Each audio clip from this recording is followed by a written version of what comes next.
যে বিগত কয়েকদিন আগে এখানে আরজি কর হসপিটালে একটা দুর্ঘটনা ঘটেছে। হ্যালো গাইস, আশা করি আল্লাহ সবাইকে ভালো রাখছে। তো গাইস, আমরা সবাই জানি যে কতদিন আগে কলকাতায় মৌমিতা দেবনাথ নামের এক মেয়েকে দলবদ্ধভাবে তাকে ধর্ষণ করা হয়েছে এবং কি লাস্ট পর্যন্ত এন্ডে সে মারা গেছে। তো গাইস, এই মেয়েকে নিয়ে কলকাতার জিৎ কি বলছে তো আপনারা শুনেন। মহিলা, তার সাথে অত্যাচার করা হয়েছে। জিৎ বলছে যে আমাদের দেশ স্বাধীন হয়েছে বহুত দিন হয়ে গেছে, আর আমরা প্রত্যেক বছরের 15 আগস্টের মধ্যে আমরা কি করি, দেশ স্বাধীনতা হিসাবে মানে আমরা উদযাপন করি। মানে এই দেশ কি সত্যি স্বাধীন হয়েছে? যখন ঘটে তখন মনে হয় আমরা সত্যি কি স্বাধীন হয়েছি। জিৎ বলছে যে না, আমাদের দেশ এখনো সম্পূর্ণভাবে স্বাধীন হয় নাই। বেলেগ কান্ট্রি থেকে আমাদের দেশ স্বাধীন হইলেও আমাদের নিজেদের মধ্যে, আমাদের দেশের ভিতরে যে অমানুষ কিছুমান আছে তাদের জন্য আমরা সম্পূর্ণভাবে স্বাধীন আর কি হই নাই।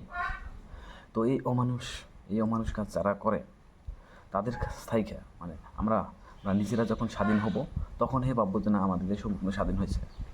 আর এই কাণ্ডের মধ্যে যারা জড়িত ছিল তাদেরকে মানে ফাঁসি দেওয়া হোক, বা তাদেরকেও মানে যে মৌমিতা দেবনাথকে মারা হয়েছে তার থেকে ভয়ঙ্কর কষ্ট দিয়ে মানে তাদেরকে মারা হোক। এই কথাগুলো জিৎ বলছে।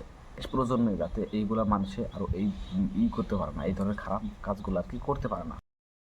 অ্যান্ডে জিৎ বলছে যে যেহেতু মৌমিতা দেবনাথকে মানে সে যাকে মারা হয়েছে বা সে মরে গেছে, তো তার আত্মার মানে সদ্গতি কামনা করে আমরা কি করব, সবাই মানে 1 মিনিট টাইম তার আত্মা যাতে শান্তি পায় সেটা আমরা কি অবলম্বন করব। তো এই কথা বলে আর কি জি আপলোড করছে। তার আগেও মানে যে কলকাতার মেয়েদের নয় মানে সুরক্ষা না, এগুলো লিখে জি মানে পোস্ট করছে। তো গ্যাস একটা অ্যাক্টর হিসাবে তার দায়িত্ব আছে যে দেশের মানুষ কীভাবে তাদেরকে মানে প্রোটেকশন করা হবে, কীভাবে সুস্থভাবে রাখা হবে, সে একটা অ্যাক্টর হিসেবে তার কর্তব্য সে করছে।